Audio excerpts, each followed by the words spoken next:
Hello everyone, good morning to all of you. आइए आज हम लोग एम.एन. राय को पढ़ेंगे।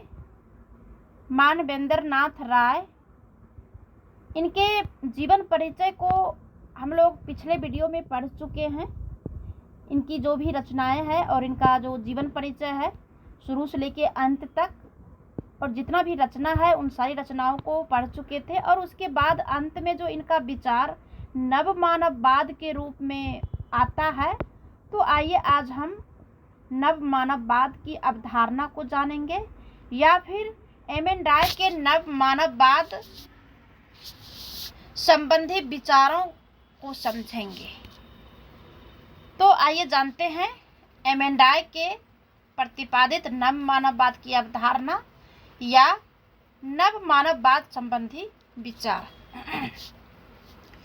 एम.एन. राय यानी मानवेंद्र नाथ राय आधुनिक भारत में दर्शन और राजनीति के विद्वानों में उच्च स्थान रखते हैं। दर्शन और राजनीति के क्षेत्र में इनका स्थान उच्च है। भारतीय राजनीतिक चिंतन के इतिहास में एक व्याख्याकार एवं इतिहासकार के रूप में उनका महत्वपूर्ण स्थान है। एम.एन. राय द्वारा प्रतिपादित नव मानववाद जीवन में मूल्यों को प्रथम स्थान देने का उपदेश देता है। एम.एन. राय ने भौतिकवाद की नई व्याख्या की और इसे नैतिक पुट प्रदान किया। व्यक्ति की स्वतंत्रता और समानता का जयघोष करके एम.एन. राय ने व्यक्ति के गौरव एवं सम्मान को आगे बढ़ाने का काम किया। एम.एन. राय पहले तो क्रांतिकारी थे, लेकिन बाद में मार्क्सवादी हुए, फिर गांधीवादी होते हैं और उसके बाद फिर गांधीवाद के भी आलोचक बनते हैं और अंत में वैज्ञानिक विकासवाद पर आधारित नव मानववादी हो जाते हैं। क्रांतिकारी होने के बाद मैक्सिको चले जाते हैं। वहाँ मार्क्सवाद से प्रभावित होकर साम्यवादी बन गए और कम्युनिस्ट इंटरनेशनल के संस्थापक सदस्य भी बन गए। भारत लौटने पर उन्होंने भारतीय राष्ट्रीय कांग्रेस के अध्यक्ष के रूप में चुनाव लड़ा, किंतु भारत में उनकी सेवाएं न होने के कारण बुरी तरह से उन्हें हार का सामना करना पड़ता है। एम.एन. राय रेडिकल डेमोक्रेटिक पार्टी का गठन किया। 1945 से 46 में आम चुनाव इनकी पार्टी का भी एक भी सीट नहीं जीत सकी थी। इसका कारण यह था कि वे बुद्धिजीवी तो थे, किंतु जनता से इनके दल का कोई संपर्क नहीं था। तब उन्होंने राजनीति छोड़ दी, पार्टी भंग कर दी और एक वैचारिक दार्शनिक क्रांति एवं देश के सांस्कृतिक पुनर्जागरण में लग गए। इस नव जागरण का मुख्य बिंदु था वैज्ञानिक विकासवाद पर आधारित नव मानववाद। वैज्ञानिक विकासवाद पर आधारित नव मानववाद। अब ये नव मानववाद के विचार जो है, नव मानववाद संबंधी जो विचार है एम.एन. राय का, इसे निम्न शीर्षकों के माध्यम से इनके विचार को हम जान सकते हैं। इसमें पहला है मानवतावादी मूल्यों की स्थापना। एम.एन. राय जी सांस्कृतिक संकट से गुजर रही मानव जाति में नैतिक एवं मानवतावादी मूल्यों को प्रतिष्ठित करना चाहते हैं। अतः उन्होंने नैतिक एवं मानवीय मूल्यों को महत्ता प्रदान की, यानी जो नैतिक है और जो मानवीय मूल्य है उसका जो है महत्वपूर्ण स्थान दिया। और विश्व के अधिकांश विद्वान संशयवादी थे, लेकिन राय ने नीति शास्त्र को विश्लेषणात्मक बुद्धिवाद पर आधारित किया, जिससे कि सभी बुद्धिजीवी उसे ग्रहण कर सके। इनका जो दूसरा पॉइंट है, मानव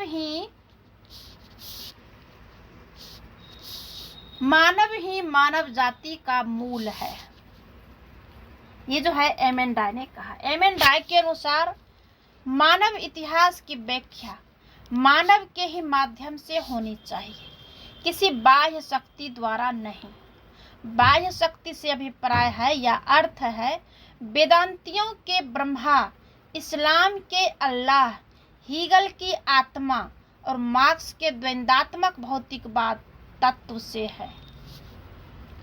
जो लोग मनुष्य को ईश्वर निर्मित मानते हैं तथा मनुष्य के भाग्य का निर्माता ईश्वर को मानते हैं, वे मानव इतिहास की व्याख्या मानव के रूप में नहीं करते वरना बाह्य शक्ति या बाह्य तत्व के माध्यम से करते हैं। नव मानववादी राय इसका विरोध करता है। नव मानववाद जो है, इनके अनुसार मनुष्य स्वयं निर्माता है, मनुष्य स्वयं का निर्माता है और वह अपने प्रयासों से संसार को अधिक बेहतर बना सकता है। इनका जो तीसरा पॉइंट है, मानव ही प्रत्येक वस्तु का मापदंड है। प्राणी होने के नाते मनुष्य का संबंध उन्हीं वस्तुओं से होता है जो मानव जीवन को प्रभावित करती है। आत्मा जैसी अति प्राकृतिक या देवी शक्ति मानव चेतना से भिन्न है। उसकी सत्ता को विज्ञान द्वारा सिद्ध नहीं किया जा सकता, अतः नव मानववादी उन्हें कोई महत्व नहीं देते, अर्थात मनुष्य का संबंध केवल मनुष्य से होना चाहिए, ब्रह्मा और परमात्मा जैसी किसी निरपेक्ष सत्ता से नहीं। ये जो है एम.एन. राय का विचार था। आगे है, मनुष्य स्वभावतः विकासवान है। इस पृथ्वी पर जब से मानव जीवन का विकास हुआ है और उसमें चेतना आई, तब से लगातार अपने चारों ओर के वातावरण से संघर्ष करता आ रहा है। सभ्यता, संस्कृति, वैज्ञानिक एवं कलात्मक प्रगति उसके संघर्ष का ही परिणाम है। अतः प्रगति और विकास मानव स्वभाव में आरंभ से ही विद्यमान है। मानवता विकसित होती आई है और विकसित होती रहेगी। मनुष्य अपनी विकास यात्रा में जीवन के सत्य की खोज में लगा रहा, किंतु उसका सत्य अध्यात्म या कोई अमूर्त सत्य नहीं है, वह तो वस्तुनिष्ठ वास्तविक सत्य है, तथ्यात्मक सत्य है। श्री राय ने आधुनिक भौतिक और जैविक विज्ञानों के आधार पर मानव बुद्धि को ही सत्य स्वरूप सिद्ध किया है। आगे इन्होंने कहा, व्यक्ति और समाज।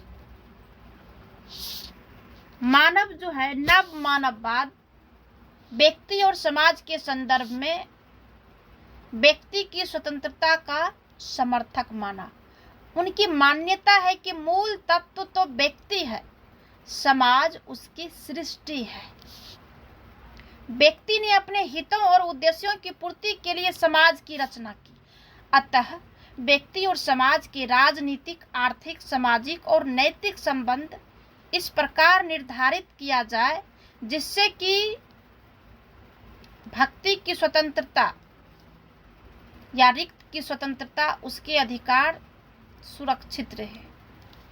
आगे है, सामाजिक विकास का आधार वैज्ञानिक साधन।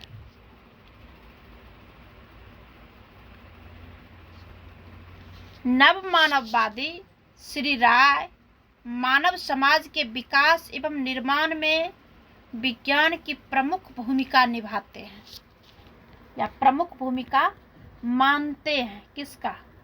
मानव समाज के विकास और निर्माण में विज्ञान की प्रमुख भूमिका मानते हैं। वैज्ञानिक साधनों से ही कारखाने लगाए जाते हैं,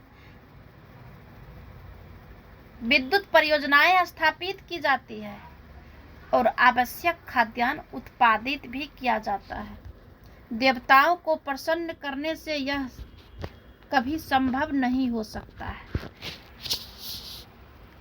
आगे इन्होंने वैचारिक क्रांति के समर्थक के रूप में, वे ऐसी मानसिक और वैचारिक क्रांति के समर्थक थे जो व्यक्ति से समाज के नीचे से प्रारंभ होनी चाहिए, मार्क्सवादियों की भांति ऊपर से थोपी हुई नहीं होनी चाहिए। वैचारिक क्रांति के संदर्भ में नव मानववादियों की मान्यता है कि मनुष्य अपने भाग्य का स्वयं विधाता है, इसलिए अपने भविष्य का निर्माण करने के लिए उसे स्वतंत्रता मिलनी चाहिए। वे आत्म विकास के लिए अति मानवीय सत्ता में विश्वास नहीं करते हैं। आगे इन्होंने कहा, राजनीति और नीति। राजनीति और नीति के ऊपर जो इनका विचार है, वे द्वितीय विश्व युद्ध के दुष्परिणाम जो है देखे थे और सार्वजनिक जीवन में नैतिक मूल्यों को अपनाने पर बल दिया। इस संबंध में श्री राय जी ने गांधी जी से पूरी तरह सहमत थे कि राजनीतिक भी नैतिक होने चाहिए। यहाँ यह बात राय जी जो है राजनीति का नैतिकरण से करना चाहते थे, जबकि महात्मा गांधी इसका आध्यात्मिकरण से। तो श्री राय नैतिकता का स्रोत स्वयं मानव आत्मा को मानते थे और गांधी जी ईश्वर को मानते थे। यही जो है दोनों में भेद था। आगे कहा कि राजनीति और शासन सत्ता के रूप में एम.एन. राय साम्यवादियों की तरह सत्ता के केंद्रीकरण के पक्षपाती नहीं थे। उन्हें राजनीतिक दलों की भूमिका में भी तनिक भी विश्वास नहीं था। वे सामाजिक परिवर्तन और सामाजिक विकास में दलीय संगठनों द्वारा राज्य शक्ति पर अधिकार करने की अपेक्षा गांव और कारखानों में सघन कार्य करने को महत्वपूर्ण मानते थे। इस संबंध में वे अराजकतावादियों के अधिक समीप आ जाते हैं। वे शासन तंत्र में जनता के अधिक से अधिक साझेदारी के पक्षधर हैं। राय ने लोकतांत्रिक केंद्रवाद का विरोध किया था। वे शासन सत्ता स्थानीय समितियों के हाथ में सौंप देना चाहता है। वे इस बात के पक्षधर थे कि वोट के आधार पर लोग शासन के शीर्ष स्थानों पर न पहुंचे, पर न नैतिक और बौद्धिक दृष्टि से विकसित लोगों को जो है वे स्थान मिले जो वास्तव में जनहित के लिए काम करता है। आगे इन्होंने कहा संगठित लोकतंत्र के रूप में श्री राय जी का विचार था कि शासन सत्ता में केवल नैतिक लोग ही पहुंचे। वे लोग मिलकर राजनीतिक दल के रूप में संयुक्त रूप से काम करें। श्री राय संगठित लोकतंत्र के लिए चुनाव और चयन दोनों प्रक्रिया को अपनाने के पक्षधर थे। इंजीनियर, डॉक्टर, कानून शास्त्री आदि की परिषदें हो और वे नैतिक एवं योग्य लोगों के नामों को शासन के लिए प्रमुख कुछ योग्य व्यक्तियों को नामित करेंगे। यह कार्य सैद्धांतिक रूप से भले ही ठीक प्रतीत होगा, लेकिन व्यवहारिक रूप से बहुत कठिन है। तो आज यहीं तक रहेगा। अब इसके बाद जो है एम.एन. राय के जो मानववादी विचार है, इस विचार की आलोचना और निष्कर्ष को अगले वीडियो में